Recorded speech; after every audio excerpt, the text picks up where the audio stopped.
আজ থেকে শুরু করছি একটি নতুন অধ্যায়, লোককথা।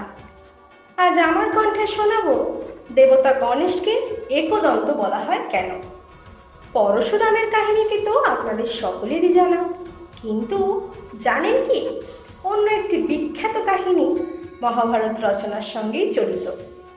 ঋষি ব্যাসদেব দেবী সরস্বতীর প্রেরণায় মহাভারত রচনা করেছিলেন, কিন্তু এত বিশাল গ্রন্থের লেখক হবেন কে?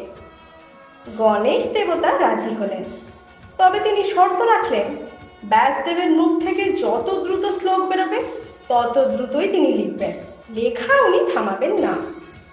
ব্যাসদেব পাল্টা শর্ত রাখলেন গণেশ কোনো শ্লোক না বুঝে লিখবেন না। এতে ব্যাসদেব মাঝে মাঝে কঠিন শ্লোক উচ্চারণ করতেন, যা গণেশকে ভেবে বুঝতে কিছু সময় নিতে হতো। সেই বিরতিতে ব্যাসদেব নতুন শ্লোক রচনা করতেন। গণেশ এত দ্রুত লিখেছিলেন যে কলম ভেঙে যায়, আর থেমে না থেকে তিনি নিজের একটি দাঁত ভেঙে সেটিকেই কলমের মতো করে ব্যবহার করে লেখালেখি চালিয়ে যান এবং সম্পন্ন করেন মহাভারত রচনা। সেই থেকেই তিনি হলেন একদন্ত গণেশ।